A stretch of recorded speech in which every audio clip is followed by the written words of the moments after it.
All right, here we go. Have a look. So let's go through this. I'm just going to go through a test. So here's the plan. I was going to do new stuff today. I won't. I'm going to do new stuff on Monday or Tuesday. And the other day, Monday or Tuesday, you'll have a chance to retest. Okay? And then next week, I'll give you, Thursday will be a lab day where you could do retest again if you want to. But we're going to kind of push through Module 4 next week. Okay, so let's look at samples of all the problems on the test. There's a lot of problems that ask you to solve quadratic equations, right? So a couple things I want to say about that. So the first thing is, don't just jump into these. Take a second and soak it in and think of that's the wrong question. No, just do that. That's the right question right there, I think. Is that right? No. Let's see. That's the right question. That's the one I want.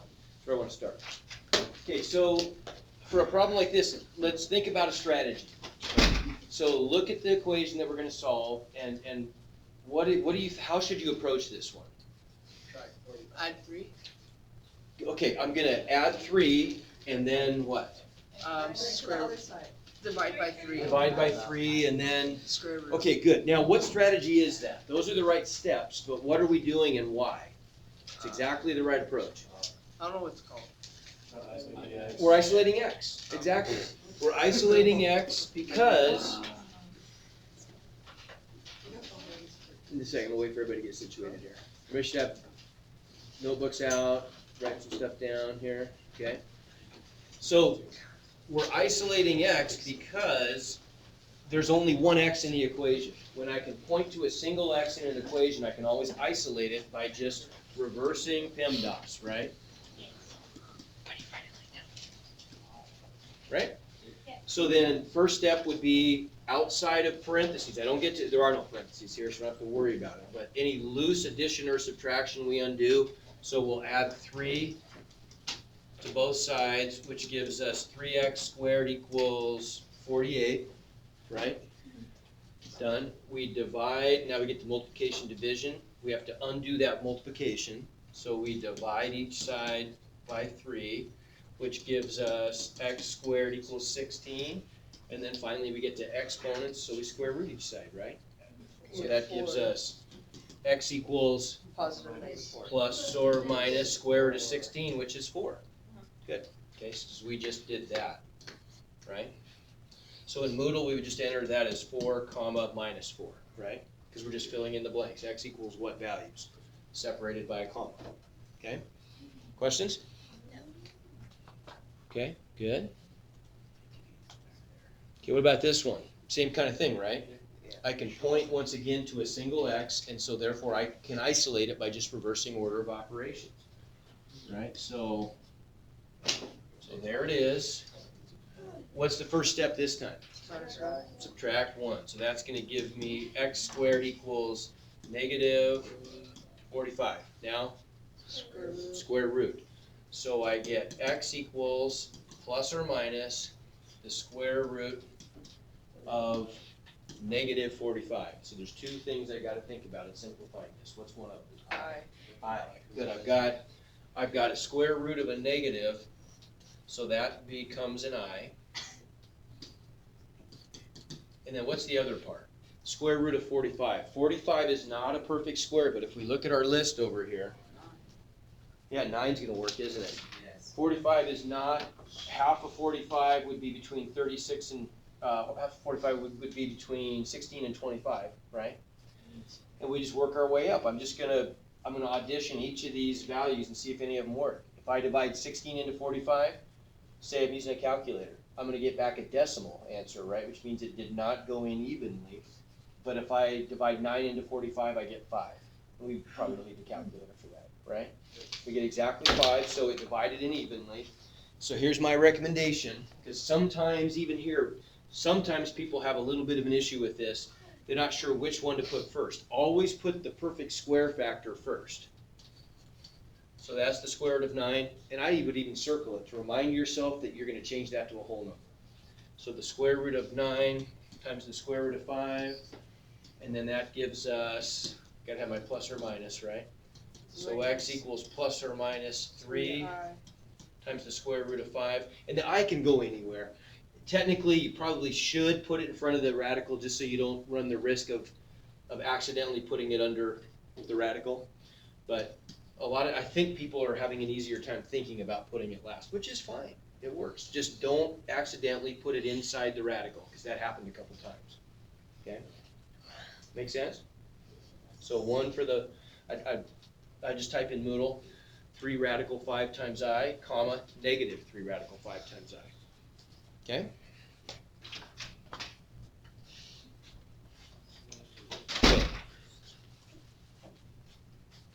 Same idea. There's maybe one additional step here that you got to think about. What do we have to do here? Square root. Square root first. Good.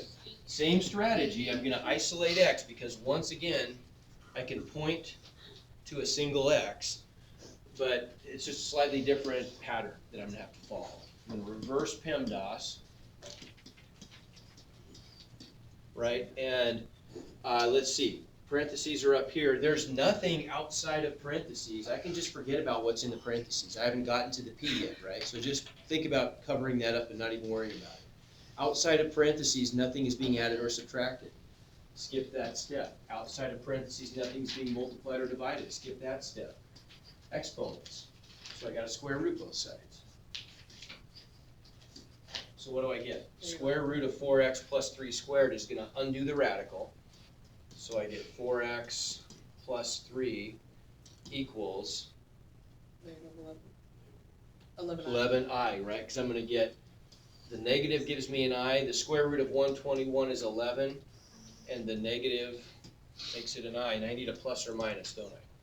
Because I square rooted both sides, right? And so then now finally I'm up to parentheses. When I get to parentheses, I can just kind of start over, right? So what do I do next? Subtract 3.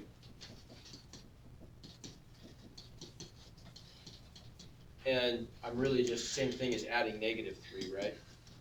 In front of the plus or minus. Always put it in front of the plus or minus. Now what? Divide by 4. Divide by 4. Okay, one last thing here we want to make sure that we get. So that cancels the 4s. So I get x equals this stuff. But I've got i's in my answer, right? I've got an I in my answer, so it's a complex number. Look what the instructions want me to do. If there are imaginary parts, I need to write the number as a complex number in standard form, meaning I've got a real part plus an imaginary part times I. They're separate, right? So this 4 down here, when I have something like that, if I have a sum or a difference of things on the top, and one big bar and a single denominator, what do we call that denominator? What is that? Because I've really technically got 2 fractions here. But I'm just being lazy and I'm writing, because they happen to have the same denominator. Common denominator. Yeah, it's a common denominator, right? Denominator, I don't know the first one, right? You get the idea. So what does it mean, like if you live, let's say you live in a development where all the backyards are adjacent to a common area. What does that mean? They're all next to the same area. It's like a shared area, right? The area is essentially, it's kind of owned by each backyard, right? By each person. They can all use it, but it's a shared one, right? Same thing with a common denominator.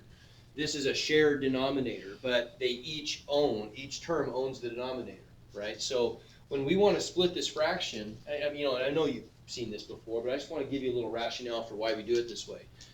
I'm going to split this apart into 2 separate fractions, each with the same denominator then, right? So I'd rewrite this as negative 3/4 plus or minus 11/4 times I.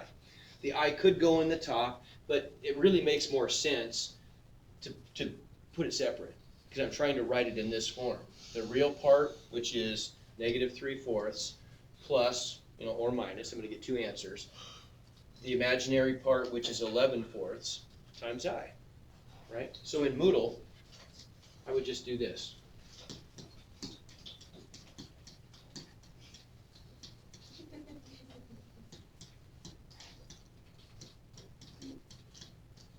right? That's how I'd enter it. Make sense? Okay. About one like that. Okay, this is the granddaddy of all isolated X problems. There's a lot of stuff going on there. So what are the steps I would follow to isolate X this time? -1.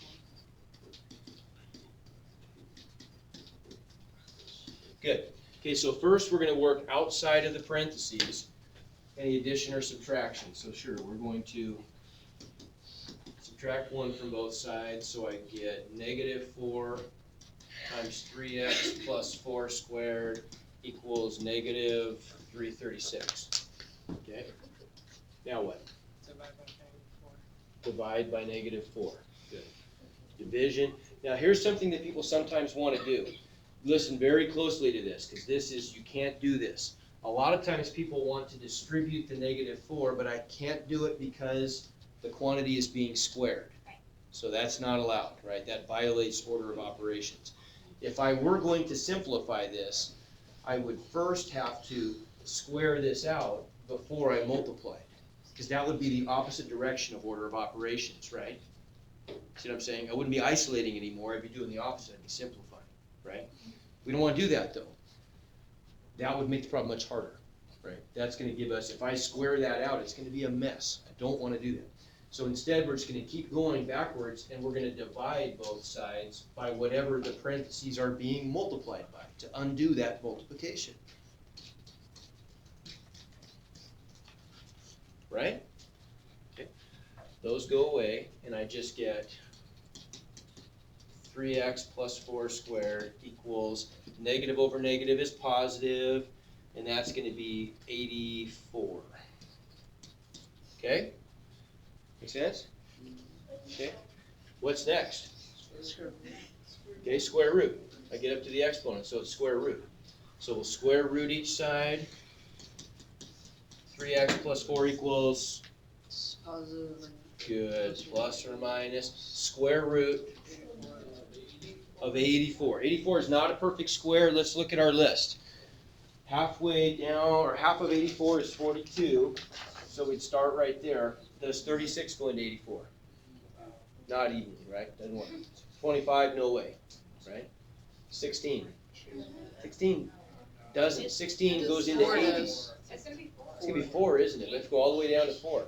It's the only one that works. And on a test, when you want to really be careful about this, you're always going to have access to a calculator. It may not be a graphing calculator, but you could use like the Windows calculator or, something like that, right?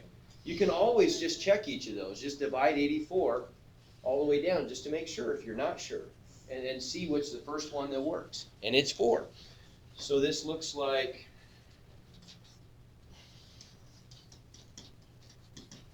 plus or minus square root of 4. And 4 times what is 84? it's 21. 21. So the square root of 4 becomes a 2.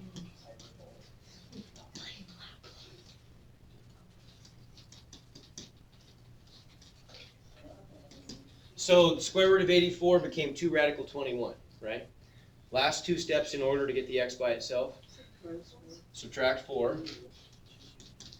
So I'm going to put the minus 4 in front of the plus or minus.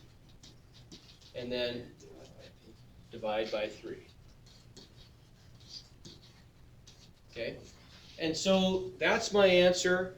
In this case, because there are no i's there, I could leave it like that, but I wouldn't recommend it because it's a little bit dangerous to do that. I'll tell you why.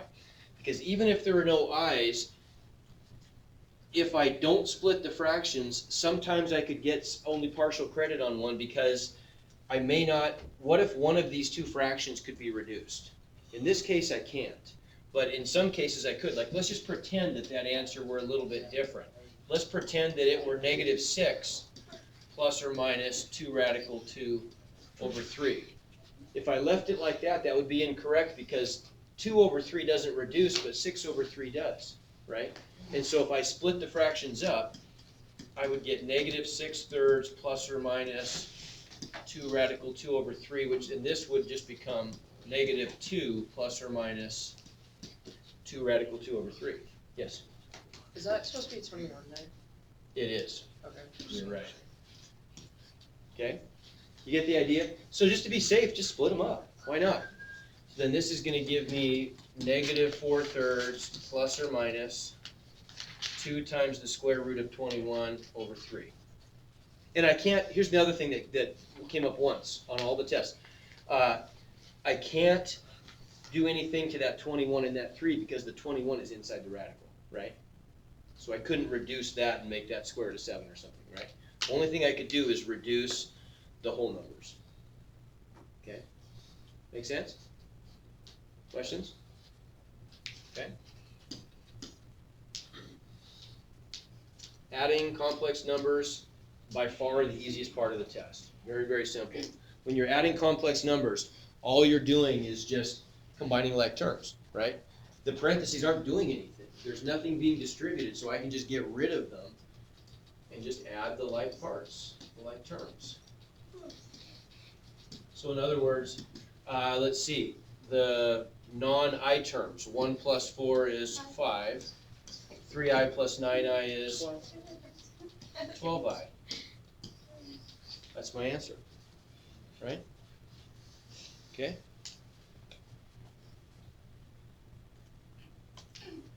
Okay, subtracting. Almost the same thing. The only added difficulty at all in subtracting is just distributing that minus sign, right? Now you could just subtract. I could just say 9 minus 10 is -1, right? And -7i minus -4i is plus, so that'd be -3i. But I think it's probably better to actually go through the process of distributing and then adding, so you won't make a mistake. So we get here 9 minus 7i, and now if I distribute that -1, I get -10, and minus a negative is plus 4i. Now I just add like terms, right? Make sense? Okay? And then it's just the same as the last problem. Okay, multiplying. If I multiply complex numbers, just basically treat it same as before. You just treat it like terms. I treat the I like a variable. There's only one part that we got to be a little bit careful of, which we'll talk about in a second. Okay, so what about when I distribute the -5? What's that going to give me? Because that's all I'm going to do is distribute from one factor to the other factor. Right? -5. So I'm going to get -5 -40. minus 40i, good. And then when I distribute the 9i plus 9i plus 72i. 72i squared. Good. What's I squared equal to? 1. -1. -1. So it'd be Good. -72. Exactly. And that's because, remember, I is equal to the square root of -1. So I squared is -1. So all I've got to do then, that's just going to change the sign of that term. The I squared is turned into a -1. And so this would just look like -5 minus 40i plus 9i minus 72. Right? Add up like terms and I'm done. Okay? Make sense? Okay?